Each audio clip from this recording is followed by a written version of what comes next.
Thank you so much for joining us. It's a very special edition of the Don Lemon Show. It is quite a busy day. It's a little unorthodox as I happen to be at an event with all Black entrepreneurs and all Black-owned business. And I thought it was the perfect occasion to talk about what's happening in the country as it relates to our community, to the zeitgeist, Black women, Black men, the presidency of the United States, and so on. Quite a day. I wish that we were airing this special edition of the Don Lemon Show under different circumstances. But here's the thing. Kamala Harris is not Black? What? Ridiculous, ridiculous. I know. So we're going to talk. You see Shavon Arline-Bradley with us, and Jamaica Pankey, the head of Amazon Experience, right? Amazon Music Experience. And she's one of the people here who's part of being a Black entrepreneur and a Black boss and a Black leader in this particular time that we're in. You know, that is viciously racist. It is really gallingly dishonest. It's bullshit, as we know. It's a conspiracy that Donald Trump and his campaign unleashed on the American people today. First, during an interview with the National Association of Black Journalists, then on social media, and finally, during an interview with the National Black Journalists, or NABJ, in Chicago. And it is just ridiculous. And so now he's moving on to a rally. He did a rally in Pennsylvania. Now he's moving on to a rally in Georgia. I'm not sure I have the words really to describe how I'm feeling right now, but fortunately, I have an exceptional panel to join us. I just introduced two of them. So thank you so much for joining us. I'm going to ask you, Jamaica, what did you think when you heard that today, when you watched it, when you saw it? A bit closer.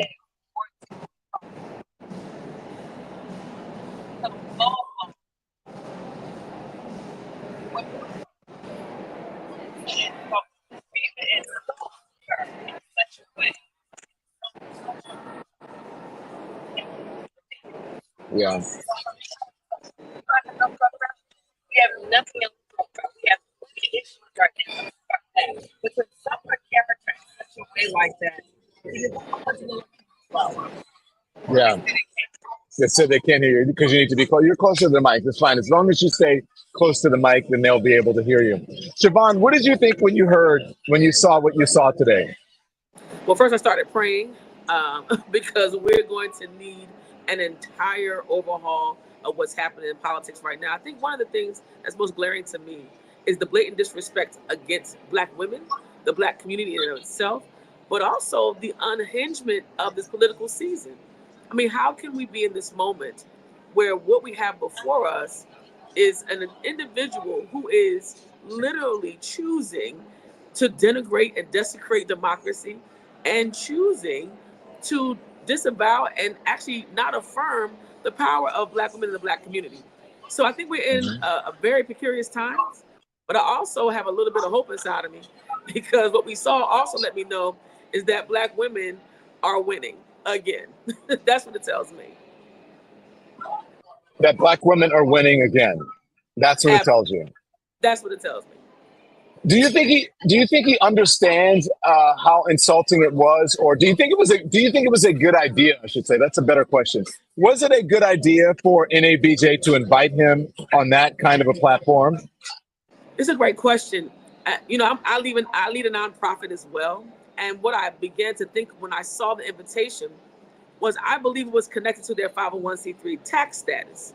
In those instances, Black organizations and any 501c3 has to open invitations to all parties and all candidates to ensure they protect their tax status. So that was my initial thought. I think that platform does two things. I think one, it exposes who we already know who he is, but also sometimes it brings a different kind of critique to an NABJ. I think NABJ's intentions were probably good. They were probably trying to be nonpartisan. They were probably trying to open the door for hearing from all sides of an argument. But I can understand why people are having a hard time with it, because that display that we saw on the stage lets us know that Black women were publicly degraded, even in the journalistic profession. I'm wondering if you guys, because I have these my AirPods in, and I'm wondering if that is the issue. If that's the reason. Let's see. Let's try.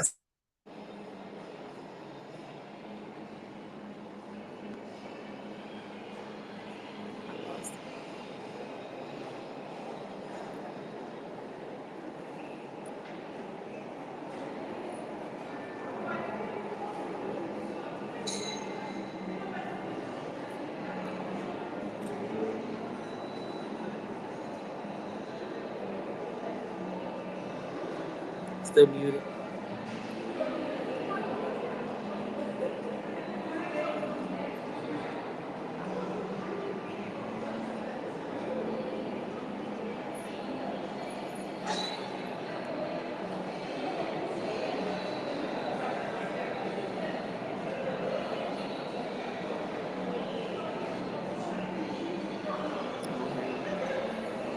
You're muted, Don.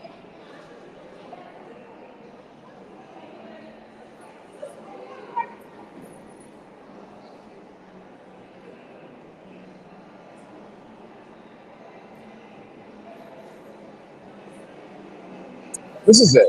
There we go. Can you hear me now? I can hear you now. Okay. So anyways, we decided to do this at just like the last minute because we were such great people. So can you put this on one side? Can you hear Shavon? Can you hear me, sis? You can hear. Okay, good. And so I think as journalists, Shavon, that we should cover the former president. I'm not sure that we should give him a platform in order to be able to do that. It's our duty as journalists to be able to cover him. We have to do that. We have to put him on our programs, but to just give him an open mic to be able to sort of steamroll people like that, I don't think that that's a good idea. I think it's a fair assessment. I think the intent of it, again, the first thing I thought of was they were worried about their tax status. I mean, I think that's really what came to folks' minds. And I tell you personally, I mean, we have to deal with it all the time in the civil rights space. If you're caught only gearing towards one party, one side, you're deemed partisan, and then you're unable to activate your work in that space. But to your point, I think the real question is, what is it worth? Is it worth telling the story? Is it worth taking a stand? And that's what I think NABJ had to really grapple with. And that tension really came out in that interview today. Mm-hmm. I want to play something. This is from, if I can get this in, I want to play, this is the Reverend Al Sharpton responding to Trump's antics earlier this evening. Here it is. Let's play it. Came to do what he did. He came to use them as a backboard to score with the MAGA crowd to say, I'm one of y'all. I will go to their own conference and do everything but call them the N-word. And I will try and act like their candidate, their hero, this strong black woman they're rallying around. She didn't even say she was black until a little while ago. When did we not know she was black? When she was elected the first black district attorney of San Francisco? Or maybe when she was elected the first black attorney general of the state of California? Or maybe we missed it when we said she was the only black woman in the U.S. Senate or the only black woman to run for vice president. Why play into this illusionary picture when we can deal with who the painter of the picture is? Donald Trump saw the NABJ as a useful platform for him to show that he will stand up to blacks and call us whatever he wants to call us and attack our people in their face, and they ain't gonna do anything about it. That's what he went to do, and that's what he did. And it appears that Reverend Al Sharpton was right about that, because this is what Donald Trump said. This is what the Reverend Al Sharpton was responding to. This is Donald Trump on stage at NABJ today. Watch. And then we'll move on to other questions here. Some of your own supporters, including Republicans on Capitol Hill, have labeled Vice President Kamala Harris, who is the first black and Asian American woman to serve as vice president and be on a major party ticket, as a DEI hire. Is that acceptable language to you? And will you tell those Republicans and those supporters to stop it? How do you define DEI? Go ahead. How do you define diversity, equity, inclusion? Okay, yeah, go ahead. Is that what your definition? That is give me a literally definition the words then. Would you give me a definition DEI. of that? Give me a definition. Sir, I'm asking you a question, No, a you very have to direct define question. it. Define it for me, if you would. I just defined it, sir. Do you believe that Vice President Kamala Harris is only on the ticket because she is a black woman? Well, I can say no. I think it's maybe a little bit different. So, I've known her a long time indirectly, not directly, very much, and she was always of Indian heritage, and she was only promoting Indian heritage. I didn't know she was black until a number of years ago when she happened to turn black, and now she wants to be known as black. So I don't know, is she Indian or is she black? She has always But you know identified what? as a black woman. I She went to a respect historically either black one. college. I respect either one, but she obviously doesn't, because she was Indian all the way, and then all of a sudden she made a turn and she became a black person. Just to be clear, sir, do you believe I that think she is somebody should look into that too when you ask continue in a very hostile, nasty tone. It's a direct. So I'm watching your face. Shavon, I was watching your face, and Janika, I was watching your face. Shavon, what did you think when you heard that? You know what's difficult is there is research that talks about the effects of racism on the physical body.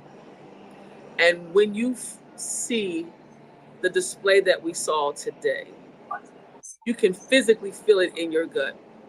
This is why Black women carry this kind of mantle so differently.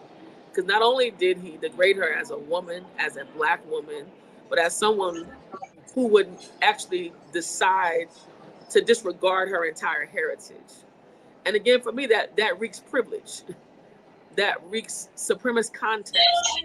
And I will tell you, as someone who attempts to have love for everyone, it is very difficult to sit here and not react.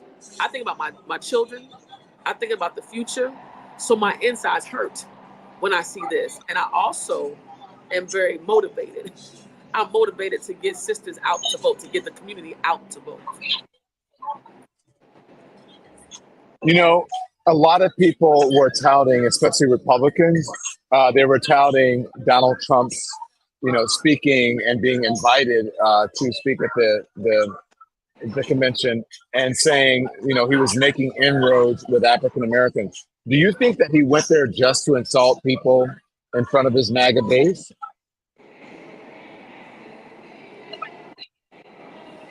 What do you mean?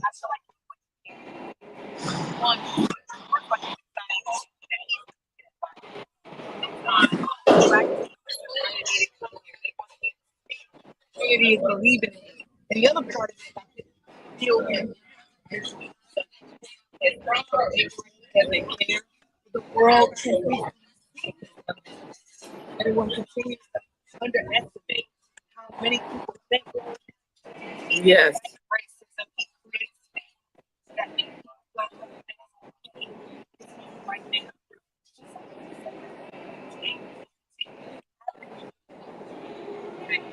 No, I can hear you. We can hear you. Yeah, I heard that. I heard you. Go ahead, Shavon.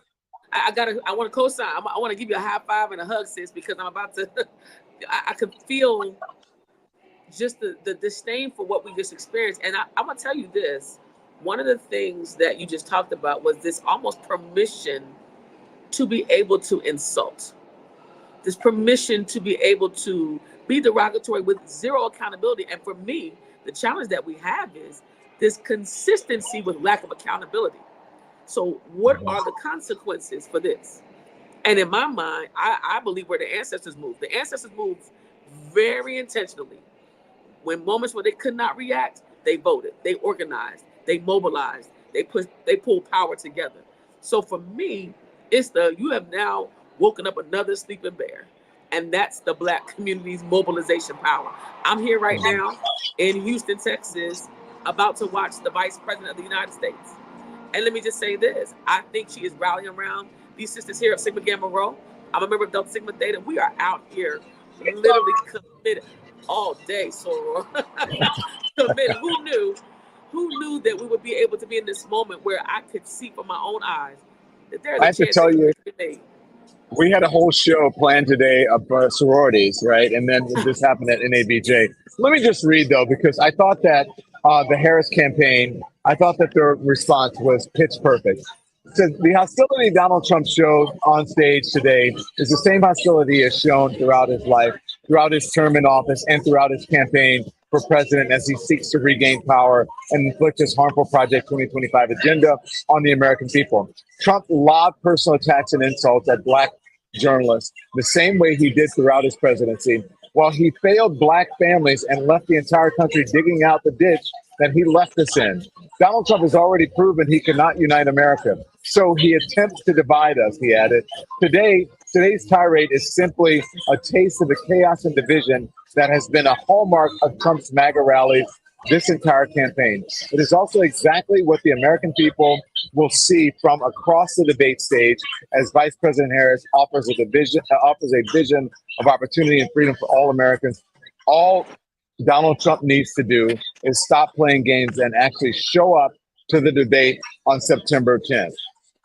Is he afraid of her? He ought to be.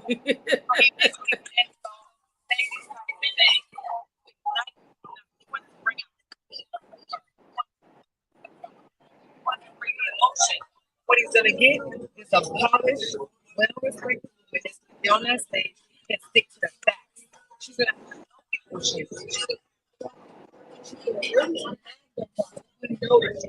Yeah. very afraid of her. What you be afraid of us?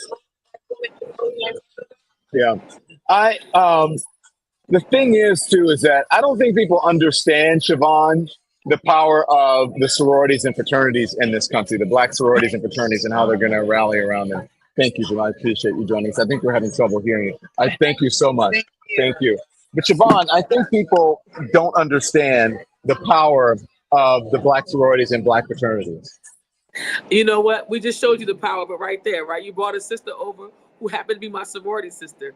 We are in spaces of leadership, entrepreneurship, government, education, STEM.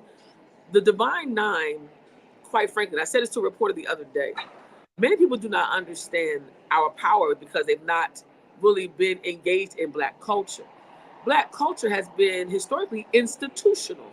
So whether for some it would be church, for some it's the sororities and fraternities, for some it is their Mason brothers, for some it's sport. Whatever our place of gathering and fellowship has been, the Divine Nine, for over 100 years, for 8 of those 9, have been committed to social action, community service, and ensuring that we created opportunities for Black people in this country. And let me just say this, Don. What is amazing to me is that we were here in 2020, and the power of the Divine Nine came then. You think about this last administration, the Biden-Harris administration. The reason why they've been so interactive with the Divine Nine is because they saw the amount of excitement and engagement that we bring to this table. Now, here's the thing, what makes us so culturally different than others. The Divine Nine does not stop after college. You pledge in college, this is a lifetime commitment, right? We engage in faith leadership. We are raising our young people to not only be civic servants, but also being socially conscious. And I will tell you, our history speaks for itself. We were both members of Delta Sigma Theta. Madam Vice President is a member of Alpha Kappa Alpha, the first sorority. I mean, we are literally here now at a public meeting in Houston, Texas, where thousands of Divine Nine members are here to support not only the other organizations, but also here to hear from our presumptive Democratic nominee. And for that, the challenge here is, though, here, Don, many of us have to be very careful, though. The Divine Nine is very powerful, but we have to be sure that we're nonpartisan, because what we've experienced, Don, is a massive amount of trolls, a massive amount of followers. Oh, yeah, a lot of it. It's been out of control. It says, I don't know if you've seen the birth certificate. Can I put this up? There's a Fox host who is, we're going back to 2008 again, or 2011 or whatever, with Barack Obama and the birth certificate. They're putting up what is alleged to be Kamala Harris's, the vice president's birth certificate. First of all, it literally says that her father is Jamaican. Yes. So I don't understand what is the point, because they're saying this is proving that she's actually not Black, but her father's Jamaican. So what's the point? The disconnect and not understanding what the diaspora is to us of African descent. For us, as African Americans or Black Americans, individuals that identify as Black Americans in this country, our connection to diaspora is vast. So whether we have members of our community that are from the continent of Africa, whether we have family members that or heritage and ethnicity from the Caribbean, we are still Black. And that is a united space and place. And our country has made race such a massive social construct that it did not matter who you are. That one drop rule was a real thing, Don. And we've got to talk about how that even plays out in politics in 2024.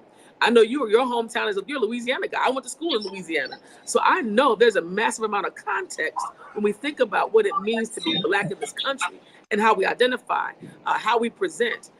It doesn't matter. The diaspora connects us all. And that's a Black woman. That's the presumptive nominee. Where'd you go? I went to Tulane University. Oh, you're at Tulane. I sure did. I live just blocks away from Southern University. Just so Come you know, on another now. HBCU on the, as they say, on the yard. On the yard. Are you surprised by the? I think it is on purpose, the purposeful mispronunciation of her name. Absolutely. Absolutely. And part of that is around identifying the power of what does it mean to even know my name. But this is again historic. Women were called girl, men were called boys. Their names were never given to them or even honored by those that would actually acknowledge them. You look at this now in 2024, it's the mispronunciation intentionally. Kamala, right? KAMALA. These are subtleties that are intentional and they're divisive. And it really shows their hand. Yeah. Listen, it may not surprise you guys that Trump continued leaning into his attacks on Harris for her racial identity after the NABJ conference. Let me just tell you what happened. He posted a video of Harris and comedian Mindy Kaling talking about their Indian heritage on Truth Social, reading, "Crazy Kamala is saying she's Indian, not Black. This is a big deal. Stone cold phony. She uses everybody, including her racial identity." Then at his rally in Harrisburg, Pennsylvania, I want to put this up. Trump's campaign staff projected onto a screen a headline suggesting once again that Harris was Indian and not Black and Southeast Asian biracial woman. Are you surprised at him doubling down or tripling down? I'm not sure what this buys him, but go on, please, Shavon. Am I surprised? No. But I will tell you, I think it's a reach. What this does tell me is that there's a concerted effort to fire up a base that has zero intentions of actually respecting this qualified candidate. Now, again, we've been playing with those letters of DEI, and I've decided to clap back on DEI. DEI for me now is not only distinguished, but destined, equipped, and inspiring. That's my new clapback on DEI. DEI hire, yes, she is destined, equipped, and inspiring. Yeah. Let me play a couple things for you, just so we can before I get out of here, because I know you have to go, and I know it's loud and people are having trouble understanding. This is Trump's former attorney tripling down on racism at the Pennsylvania rally. Watch this. I am a strong woman, a mom, a lawyer, and an American.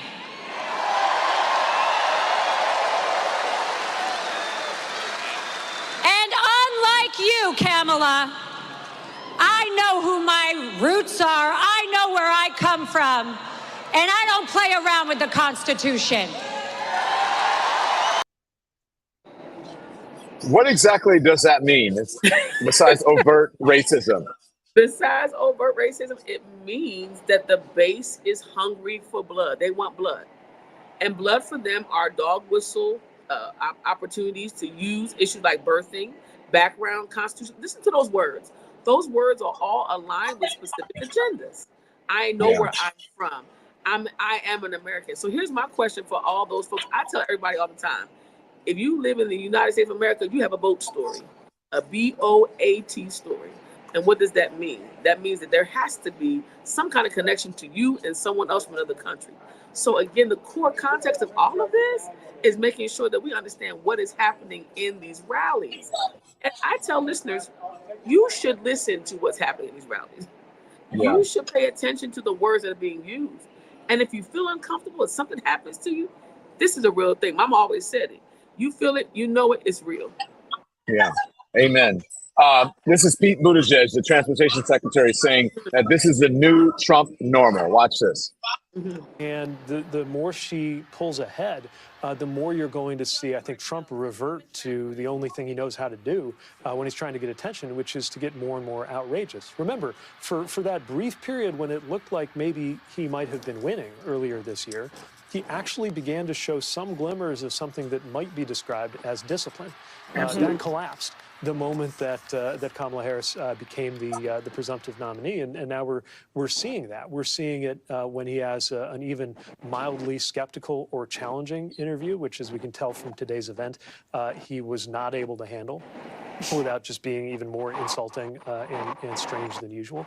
But What do you think of that, Shavon? Oh, the secretary is spot on. Kick dogs always holler. They always holler. And what we are seeing is a man, and he used this word discipline. For a second, if you remember, in some of his earlier content, it was almost like empathetic in some spaces. And we were all really surprised by what the past president was, presenting. But you can't take stripes off of a tiger. He is who he is. And when you try, you can't help but see who he really is. And I will tell you, the strength of a woman, because all this is about also misogyny too. This is about a woman who happens to be a Black woman who is now massively not only prepared, but has already sat in a seat that prepared her for the position. This is a threat to his very existence. And Lord knows, sometimes I just want her just to have this debate. I cannot wait till September 10th. Okay, I'm ready. If he shows up, do you believe, if he shows up, I mean, because he may not show up, are you under the impression that many people who I speak to say they believe he's going to implode because this is something that he's not used to handling? He's not used to dealing with women in powerful positions, but especially Black women, and this is just kind of tearing him up. And he's going to implode and do something crazy. You know what? We already saw some of the implosion. It's already starting. The implosion is starting. We're starting to see the downward spiral of the presentation. I think what is interesting is this is not new. I think I've been trying to figure out from a lot of my colleagues, where were you between 2016 and 2020? Right? This movie has been seen before. We've seen this movie. Now the movie has a sequel. And it's one of those bad sequels that you sometimes just have to go and find out what it's really about. Well, you're finding out now. And the more that this movie plays out, we're going to continuously see the character of this person. So get your seatbelts ready, get your popcorn ready. But the people are still going to be mobilizing. Shavon, where are you? You're ready to go you're at a rally? I am actually at the Sigma Gamma Rho National Convention. I am the president of NCNW, founded by Dr. Mary McLeod Bethune. And so we have 37 national Black women's organizations that gather here supporting the Divine Nine. They're here for the public meeting, and I'm about to do a speech on getting out the vote. So we're excited about tonight, excited to be in Houston, excited to see Madam Vice President, but I could not miss the opportunity to spend time with you. Yeah, I'm so happy that you did take the opportunity. And I know it was a little bit crass because I happened to be at this event and I was going to run out early, and they said, hey, we're Black folks. We've been paying attention to everything that's happening today. Why don't you show us? Why don't you highlight us? I don't know if you know about Pronghorn, which is a Black-owned liquor or distillery company. Okay. And they are holding this event today, and they're honoring Black entrepreneurs. They're on the cover of the new Black Enterprise, a special edition here. And so I'm going to be doing a little work with them, but we're trying to highlight the Black economy and who's better, right? And who would be better. And by everyone's estimation in this room, they believe that the Biden-Harris administration has been really good for the Black economy. What Donald Trump says on stage is not necessarily so. There are people, but the thing is that people actually believe it, and they're trying to, get them to understand that what he's saying is not necessarily true. He did do some things for historically Black colleges and universities, but the Biden-Harris administration did a lot more. And so they need to know that a ton more. If you want to talk about that, you can. Otherwise, I'm gonna let you go do your thing. Well, I will close with this. One of the things that people have been asking is, what has the government done for us? As a nonpartisan leader, my job is to get facts, and I love to be able to do that the Biden-Harris administration has been engaging with Black communities at another level. This presidency, this administration that has Harris's name on it, actually appointed the most Black women judges and Black judges ever than any other president of the United States collectively. This presidency also worked on canceling student loan debt, literally seeing capped diabetes and insulin medication at $35. This presidency also focused on Medicaid unwinding and expanding digital access to Black communities. I will tell you, there's so much to be said about this, and I want to give honor where it's due. President Joe Biden has been a stellar friend to the community. I've had chances to talk with him and his administration about issues important to Black women. And so for me, I'm watching this play out, and Don, you and I are going to have this conversation again. We're going to have this conversation. We'll have to have it with better microphone, because I put these on because I can hear better, but I didn't realize they canceled out my microphone. And so we had a little mic trouble. So listen, I just think it's important just to be real. And I want to do this show in as many places as possible, as many spaces, and to highlight Black people in this country who are paying attention to what's happening. And a lot of people, quite honestly, Shavon, they're mad at NABJ. They thought it was a bad idea to give him that platform. I know. You know? Well, it's a tough place to be. But you know what? My prayer is that for me, Black journalists are the heart and soul of our community, and independent Black journalists really carry the water. So my prayer is that we keep it going. Right here, independent Black journalists, and it's great to be independent, right? It's great to be able to say how you feel, to say what you mean. So thank you, and that means hit the thumbs up, as you know. And make sure you like and subscribe. Shavon, Arline-Bradley, thank you. Please come back. We really appreciate it. You were a fantastic guest. Thank you for rolling with this unusual show that we do. We don't usually do it at 8 o'clock at night, but here we are. Thank you so much. You can click off. I'm going to talk to the subscribers just for a minute. Love, thanks so much. To you so much. Good luck to you. So I'm glad you guys are here. Thank you for bearing with us. I know you guys understand how it is. Again, independent media, we're trying to, to show you things that you don't hear necessarily on mainstream media. So thank you for joining us, Lemon Nation. Thank you, Lemon Heads. I appreciate it. I'm going to continue to do the work that I'm doing here. They're honoring people here. Make sure you support Black businesses, Black organizations. As you're seeing now, you're seeing the impact and the influence of African Americans on the culture. You have a Black woman who is poised to possibly be the next president of the United States, as my light went off here. And so make sure you pay attention. Make sure that you are part of an informed electorate and that you tune in and just be aware and pay attention. Or, as some people would say back in the old days, before this word was really changed to being something else, make sure you stay woke, right? So thank you for watching. I'll see you tomorrow, and have a good night, Lemonheads. All right? Thanks a lot. Hit the thumbs up on your way out.